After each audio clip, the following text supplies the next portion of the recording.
warahmatullahi wabarakatuh. Kami dari kelas 2A6 dengan saya sendiri, Revi Nuresiansah dengan NIM 274 dan suami saya. Dan nama saya Ragil Istiwati dengan NIM 228. Dan suami saya ada. Dan nama saya Purnama Adi Pamungkas dengan NIM 232. Pak, mohon maaf izin meminta waktunya sebentar. Kami dari kampus UST dengan kita bertiga ini dapat tugas buat ujian UAS besok hari Senin. Minta waktunya sebentar berwawancara perihal UMKM Bapak, usahanya Bapak. Nah, saya akan pertama-tama mungkin perkenalan dulu, namanya Bapak siapa? Nama saya Bapak Muhammad Suryadi. Kebetulan jadi kepala produktif di bengkel Reka Cipta. Bengkel Reka Cipta. Bapak di sini tuh mulai karirnya itu pada tahun berapa? Ya di sini sudah 10 tahun Mbak, berarti 2012 sampai sekarang. Sudah berapa lama menekuni bisnis dan usaha ini, Pak? Ya 10 tahun dari tadi. 10 tahun. Banyak udah tanya alamatnya Ya, alamatnya. di Karangkajen Negeri 3 910 Kota Yogyakarta. Kenapa Bapak memilih usaha ini? Mungkin karena melihat peluang di Jogja itu belum banyak bengkel rekayasa. Lebih banyakan kayak food gitu ya.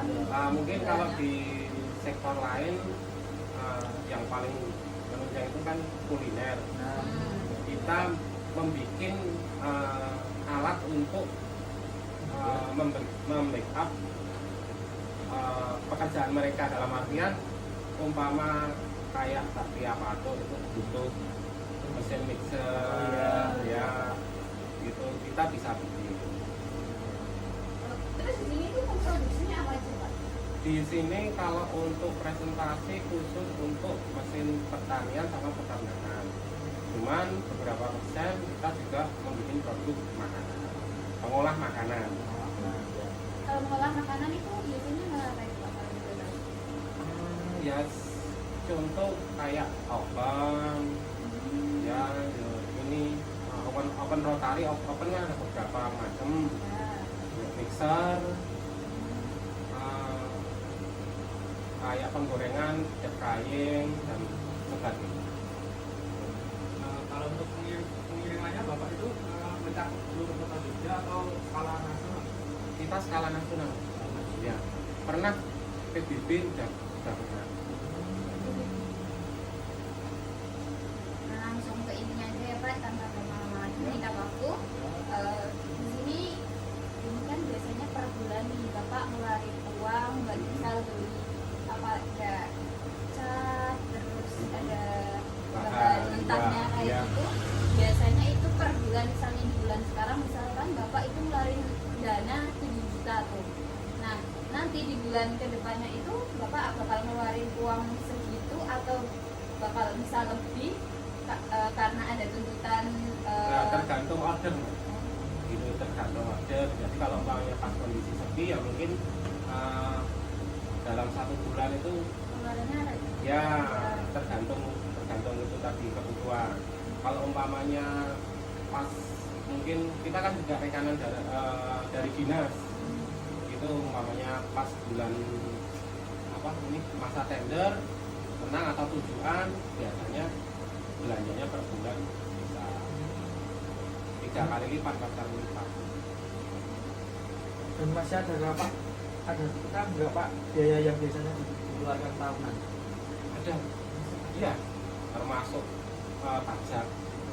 Listrik juga berarti ya. Ya, kalau PBB, lantas kita ngitung penyusutan alat, ya itu juga gitu.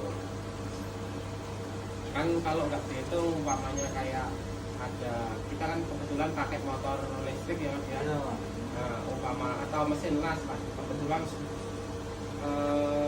kalau namanya elektronik itu kan kita nggak tahu. Ya, nggak tahu. Iya, tahu-tahu mati lah. Ya. Selanjutnya, apakah pada produksi Bapak ini dalam sebulan pernah terdapat pelanggan yang meminta pengembalian barang? Kalau untuk pengembalian barang mungkin ada mas, cuman kan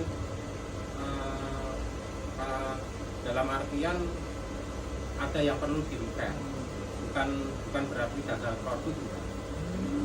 Berarti kalau seperti itu uangnya bisa dikembalikan atau tetap sudah masuk ke kasnya Bapak? Sudah masuk.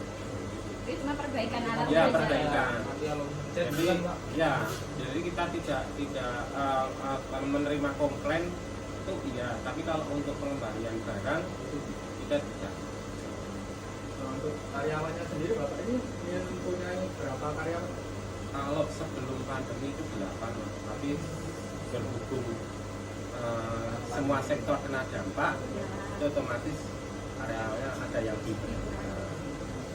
Untuk gajinya per bulan atau per Kita sistemnya enggak, umpamanya satu welder itu mengerjakan satu gambar itu borongan. Ya. Jadi kita mengerjakan sesuai dengan gambar, tidak istilahnya gambar jalan. Tidak. Kalau gambar jalan otomatis kita bekerja untuk pos produksi. Terima kasih Pak atas waktunya. Maaf merepotkan, maaf mengganggu waktunya. Mungkin apa ya? Informasi ini bisa kami ambil terus bisa kita olah buat bahan UAS kita. Terima kasih banyak. Sekian dari saya dan teman-teman. Saya tutup. Wassalamualaikum warahmatullahi wabarakatuh. Selanjutnya di sini kita bahas tentang biaya tetap. Saya bacakan pengertiannya terlebih dahulu.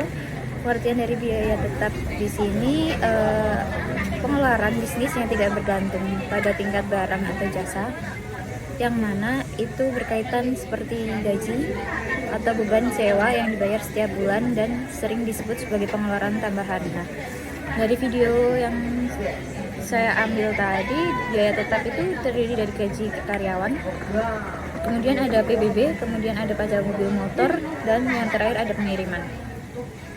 Ya, dan selanjutnya adalah biaya variabel. Biaya variabel merupakan jumlah biaya yang berubah-ubah mengikuti pemakaian intensitas sumber biaya.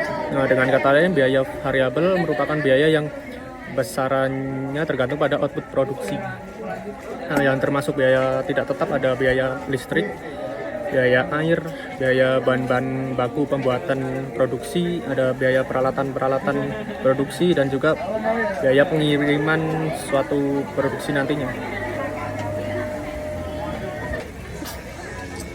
Biaya overhead merupakan suatu pengeluaran dalam menjalankan bisnis yang tidak terkait langsung dengan aktivitas produksi suatu produk atau jasa.